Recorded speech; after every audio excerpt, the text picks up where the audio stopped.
dito.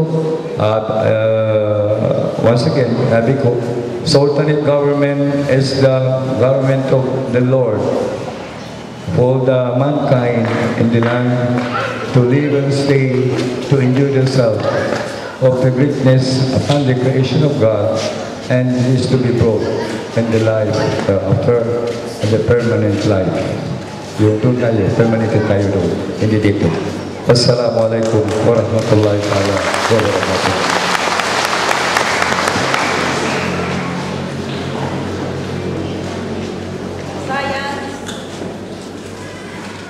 The Science of the Sultanate, Dato Professor Sajid Omar, Adik, Minister of Science and Field.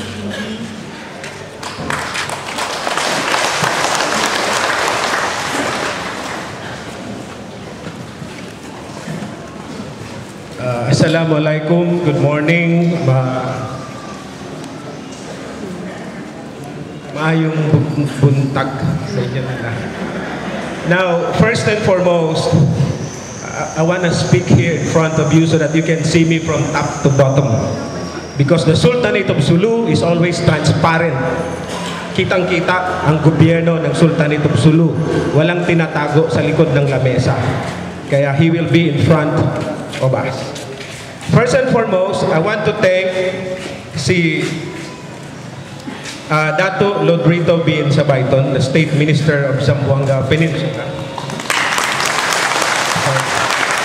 And Dayang Putli Rosalina Pinti Sardala, the Deputy State Minister, and at the same time, the State Civil Register of Zamboanga Peninsula. So, first and foremost again, I want to thank God.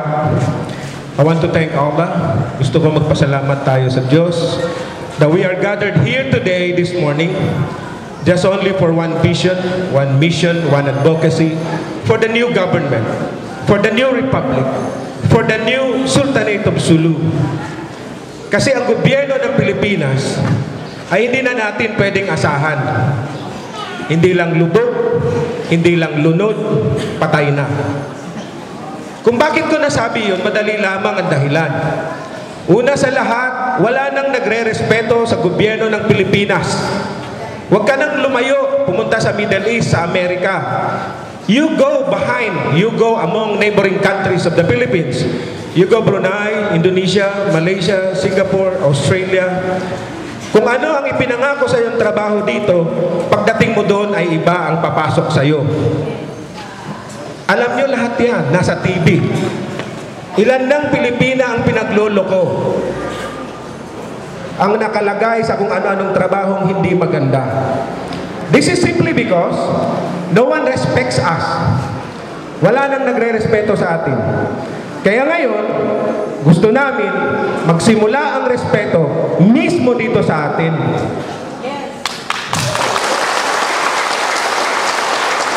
If we know how to respect our government, we know how to respect ourselves, others will do the same.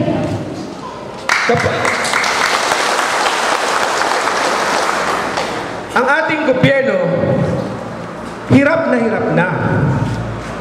Ito na lang ang tanging paraan para matulungan natin ang gobyerno ng Pilipinas. Ang itayo na rin natin ang ating sariling gobyerno. In fact, historically speaking, we are more elder than the Republic of the Philippines. The Sultanate of Sulu is much more farther elder than the Republic of the Philippines, some hundreds of years ago. Hindi pa naging gobyerno ng Republika ng Pilipinas, ay meron ng Sultanate of Sulu, ay meron ng 10 datos. Paano naging Pilipinas ang dating Sultanate of Sulu? Dahil niloko tayo ng Kastila, niloko ng Hapon, niloko ng Amerikano, pati ba kapwa Pilipino magpapaloko na rin? Hindi dapat. So ngayon, kukunin natin uli ang atin. In fact, I have here the pictures that the Sultanate of Sulu has 617,500 metric tons of gold. Ginto pa lamang ito ng Sultanate of Sulu na nakadeposito sa iba't ibang bangko sa lupalop ng mundo. Ang Pilipinas walang pera o ginto na ganito karami. Narinig ninyo ang recession ng Amerika, lumubog ang ekonomiya ng Amerika. Lahat ng halos Pilipino sa Amerika may trabaho, umuwi ng Pilipinas kahit bagsak na ang Amerika. Pero ngayon, nawala na yung kwentong yun. Bakit? Dahil ang lahat ng ginto ng Sultanate of Sulu ay pinaghahati-hatian ng kung sino-sinong bansa, hiniram, para umangat uli ang kanilang ekonomiya. Bakit hindi tayo mismo magpapatakbo ng ating ekonomiya? Wala na ako nakikitang daan na matuwid ngayon. Puro baluktot kung gobyerno ang pag-uusapan. Pasensya si Noynoy. Pero gusto natin ng bagong republika, ang ating Sultanate of Sulu. Hindi tayo bago. Tayo ang pinaka mas matanda sa lahat ng gobyerno. If you are doubting, if you have doubts, Brunei is run by the Sultanate. London, England is run by the King, the Queen. In fact, ikakasal nga yung anak nila next week, manonood pa tayo lahat. Lahat ng bansa na may sultan, Malaysia is run by sultan, maunlad. Magandang pagpapatakbo. Great Britain, magandang pagpapatakbo. Bakit ang Pilipinas? Wala na. Kaya ang akin ngayon, being as your Minister of Science and Technology, why I am saying this, aside from this one, we are very rich in natural resources. Everybody knows that the Mindanao is the food basket of the Philippines. When I say Mindanao, I'm referring to Sulu, Basilan, Tawi-Tawi, Zamboanga Peninsula, including Sabah. This is a public knowledge that Sabah is a part of this country. Sabah was once ruled by the Sultanate of Sulu. 60% of the total income of the Republic of the Philippines comes from the bowel of Mindanao. Isipin mo yan, kung tanggalin ng 60%, saan pupunta si Noynoy? Tayo mismo makakatayo sa sarili nating paa. We are very, very rich in natural resources. We have our oil drill in the province of Tawi-Tawi. And soon, we have the international transshipment port in the province of Tawi-Tawi. Kung bakit ko nasabi to, kasi ako ho ang author. Ako ang may akda. Ako ang may akda ng House Bill number 3296 with the counterparts in the House of Senate under Senate Bill number 3883, now under Republic Act 7916, which is the creation of the Tawi-Tawi Economic Zone and the Tawi-Tawi International Transshipment Port. Dalawang malaking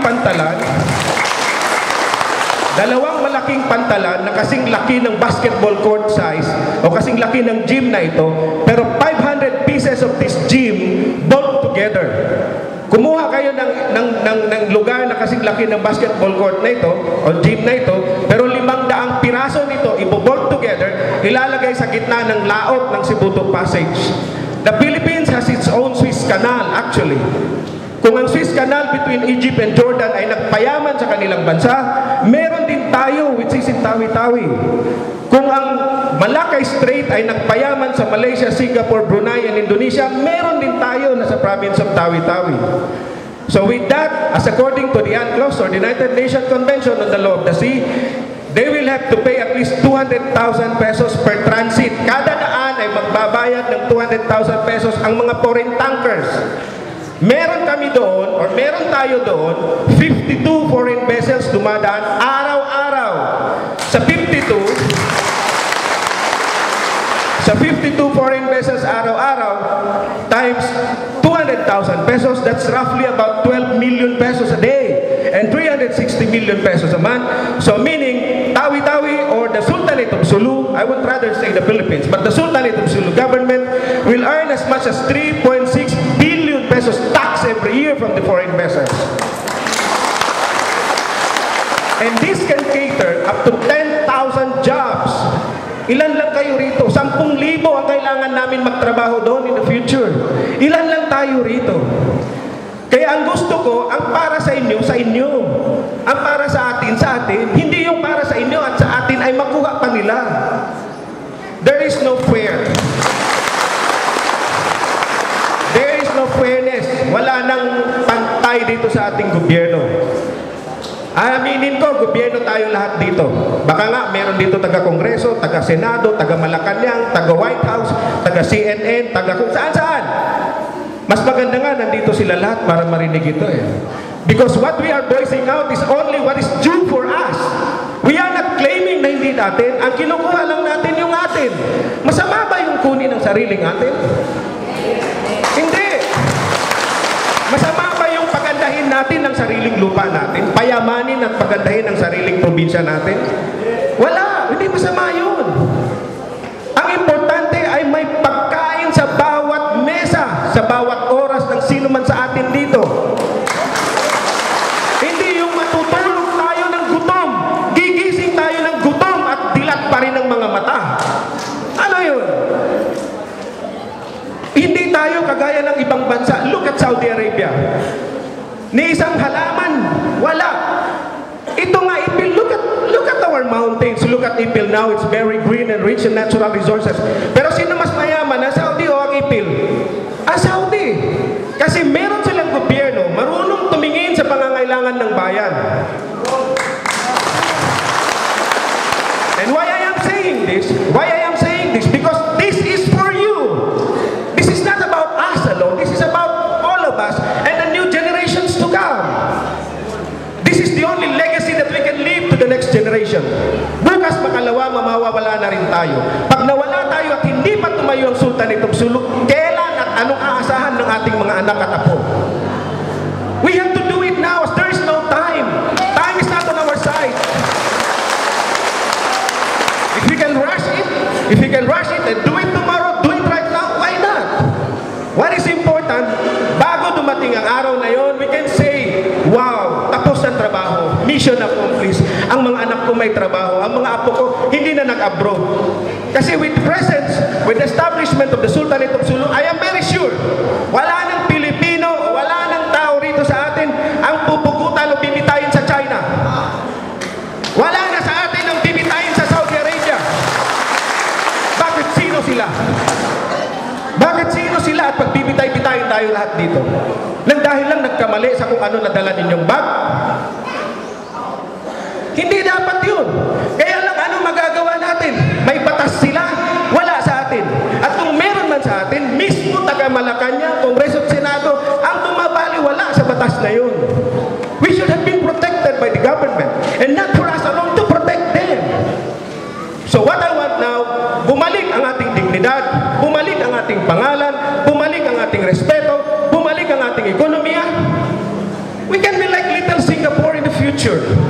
Kung ang Singapore nga walang natural resources, ang pinagmalaki lang isang pantalan, but Singapore today is considered as one of the busiest ports in the world that can anchor up to 600 foreign vessels a day, earning some billions of dollars every month, not every year. Pumunta ka sa Singapore, ang isang bahay doon o isang pamilya doon, 6 o 7 ang kotse. Wala namang natural resources ang Singapore, hindi kasing laki ng lugar natin. But they have discipline. They have good government. Sa atin, we have our government who robs us very much. You mark my word, hindi who love, ha? Who robs us very much. May gobyerno tayo na siyang ninanakawan tayo ng kaliwa kanan. Bukas tataasan ang gasolina, pangalawa tataasan ng tinapay, tataasan ng graduation ng mga bata, ang pag-aaral ng mga bata. Sinong pinapatay niyan?